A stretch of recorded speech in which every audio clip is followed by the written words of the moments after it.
As neighbours of the mission, I think you're all very, very aware of who comes through the doors of the City Mission seeking help when they're in desperate need. At times, the people who seek refuge from the mission also seek shelter at St Matt's. And at times, the queues of people that seek help from us disrupt both the parish and the parishioners. So I'm not going to tell you what the City Mission does this morning. I am assured that as my neighbour and as parishioners of St Matt's, you know all about the work of the City Mission. What I am going to talk about is the work that we have been doing with families that come back time and time and time again seeking our help. Let's see if we actually get it. We do, we're working, good. An increase in the numbers of people over the whole last 10 years doesn't tell the whole story. 10 years ago, people came to the mission because they were having a crisis in their lives. An unexpected bill, a job loss, or a death in the family. Today, families come time and time and time again. They trudge from food bank to food bank, from budgeter, from agency to agency, and church to church. Not because of any crisis, no, because they're living in chronic poverty. There's a great deal written about poverty in New Zealand. A quick Google search will tell you there's 250,000 children living in poverty, in relative poverty, and there's a lot of argument about what poverty does or doesn't mean, and I don't intend to enter into any of those. Whilst there's a lot of statistics, there's been very little knowledge and very little information collected from the experts in the field of poverty. Who are the experts? The people who live it every day, not some academics. Who are the experts? The parents of the children who live in poverty. Who are the experts? The women who bring up the children who live in poverty. The Family 100 project has one simple aim. It's to find out what stops people moving out of poverty. It was a simple study in one sense. I'm not a very complicated person. I'm not an academic. I just wanted to know what stops people moving out of poverty. We selected 100 families from our database of 15,000. And just to let you know that it was a really solid study, it was signed off by the universities. We randomly selected our clients, and the demographics of the people reflected the demographics of people who have come to us for the last 20 years. They won't surprise you. 40% Maori, 25% Pacific Islander, 22% European, and 80%, no surprises here, were women.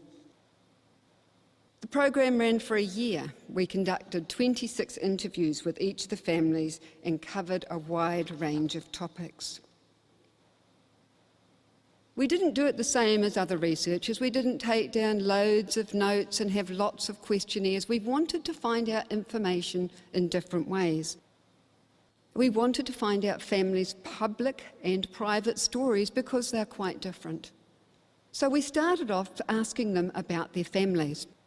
And some of you here may be into finding out your family trees. So what we started with all our families was a family genogram. I'll tell you just a little bit about my family. I am an only child, and I am the youngest of 5. So I just want you to get your head to wrap around my family when I then start to talk about other people's families. I'm an only child and the youngest of 5. My father was married previously, and his wife died when she was 29 and left him with 2 children. His first child died at birth, and he was left with 2 children.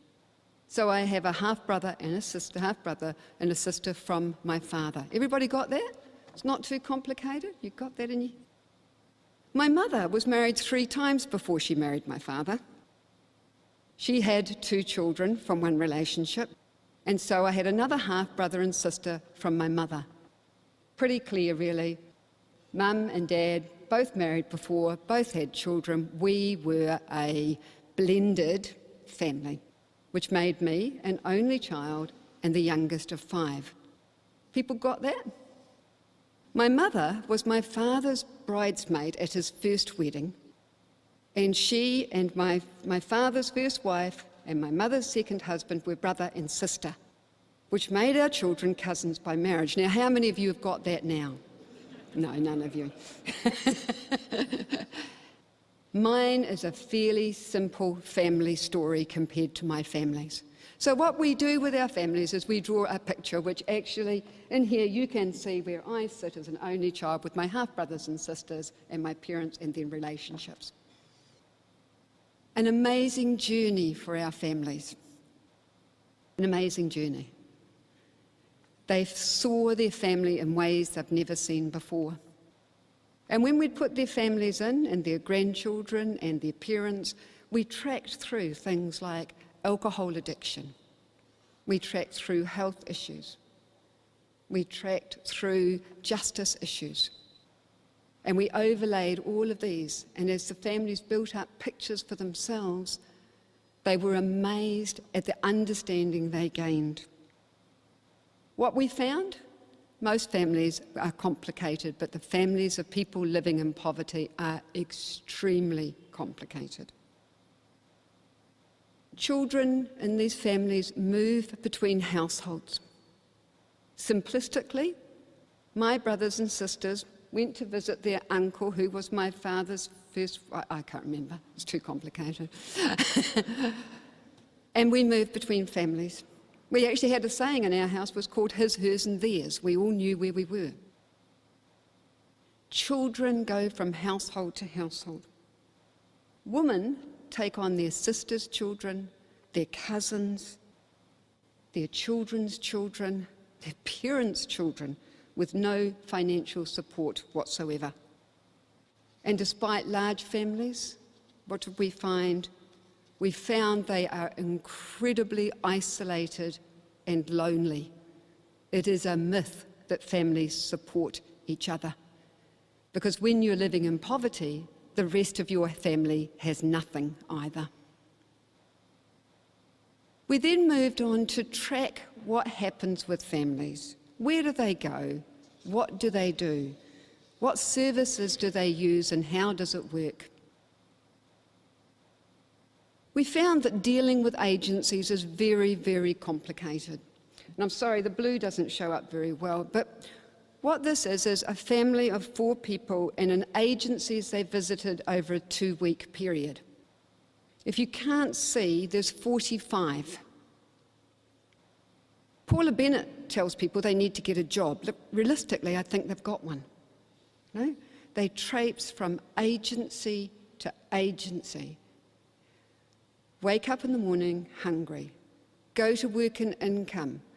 They tell you to come back in a week for an emergency benefit. You go to the food bank. The food bank tells you you need a letter from WINS to get the food parcel. You go back to WINS. You ask for the letter. You eventually get it. You go back to the food bank. They tell you you've had too many and you have to go to the budgeter. You spend 8 hours and go home with nothing.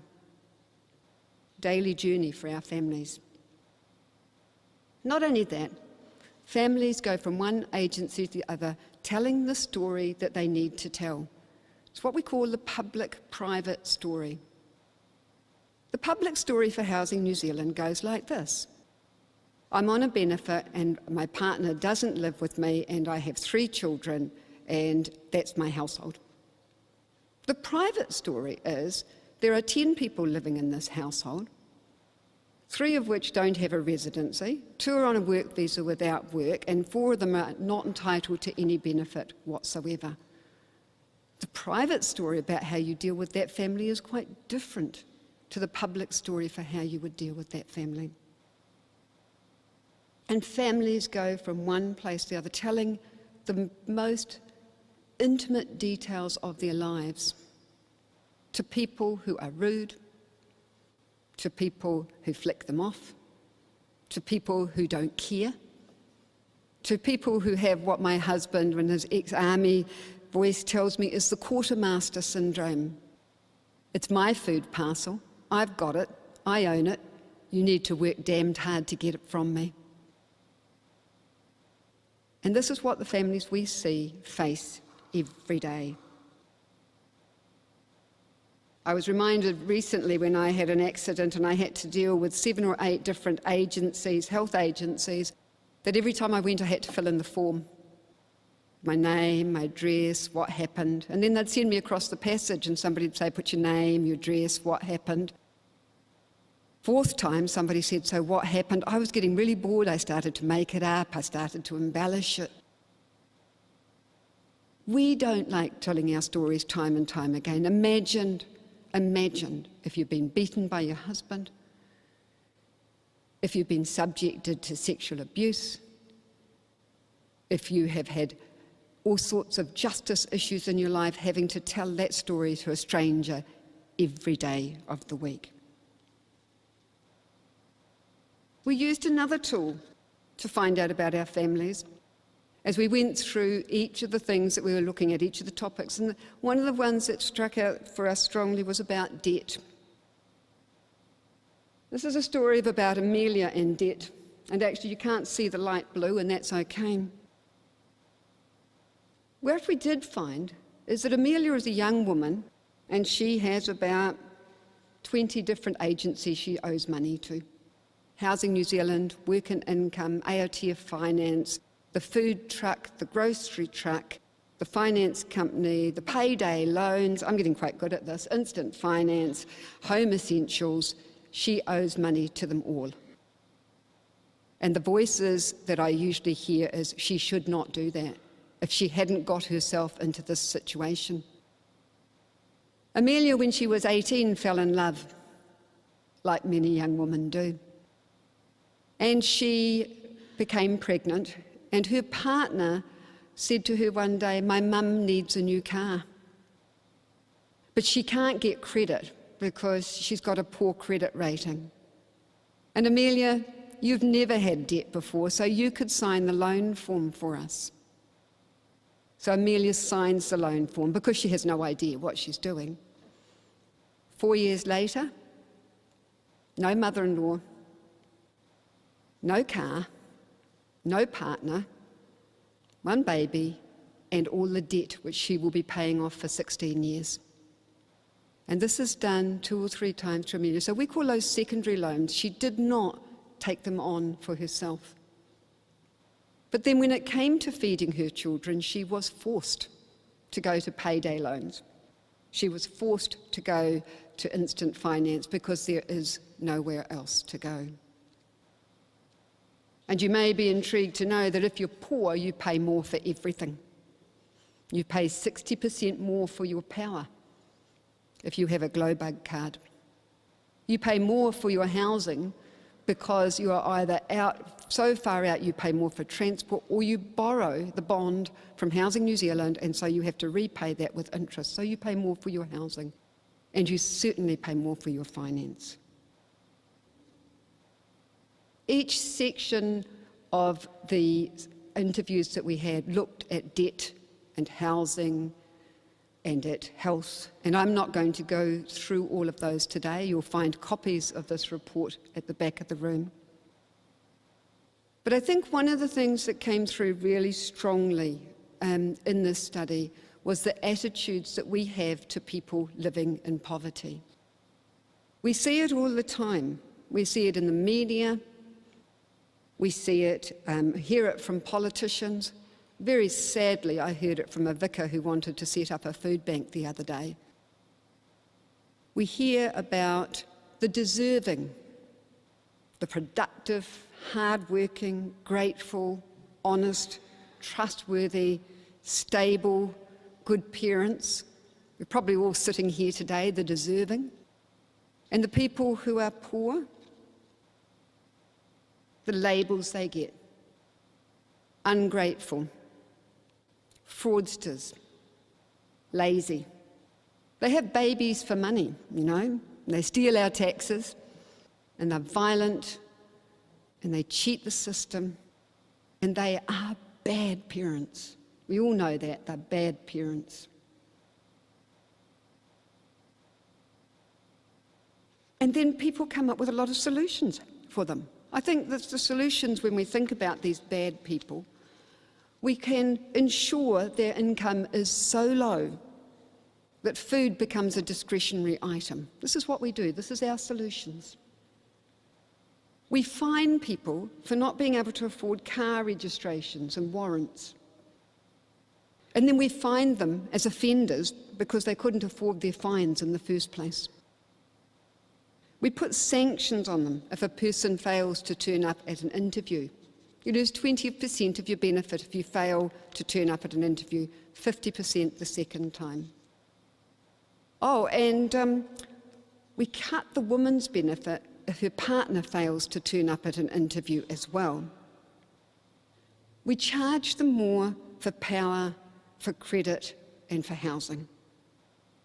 Then we will provide them with substandard housing. Almost all of the families that we talked to had rats, cockroaches, running water down their walls, windows missing, no curtains, and they would not send their children out to play in the neighbourhood. We reward them with low-paid jobs and zero-hour contracts. I don't know if you know what a zero-hour contract is. It says, I will employ you. If you don't turn, if I want you, I will call you. So I want you for 4 hours tomorrow. If you're not available, I won't give the contract. I won't guarantee you work. We did 6 food parcels yesterday for people on zero-hour contracts. We'll ensure the jobs are unsociable and hours away from transport routes. We had a young woman who got a job in a rest home at minimum wages. She couldn't get daycare at night, despite the fact there's subsidies. It doesn't happen at night. Her bus dropped her off half an hour from where she lived, and she had 3 young children that she struggled to figure out whether she left them at home alone to take the job or lost her benefit because she'd be sanctioned if she didn't. And we talk about those people all the time. It's funny, isn't it? We give them that, pop them in the block, and we vilify them in the media, politically, and all the time we vilify them. At the mission, we work with so many of these families who are referred to as undeserving. We don't hear about the positive stories. We don't hear about the resilience of these families.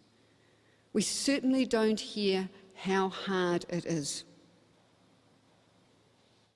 Sometimes the media will do a story. They want to actually vilify the person, or, on the other hand, they want a family who's made it good. We don't hear about what happens when children get sick. We don't hear how much they struggle when a family member dies. We don't hear that if a family member dies and their partner still owes money on a benefit, they inherit their debt. We know that because we inherited somebody's debt the other day. We don't hear how women do their best for children every day.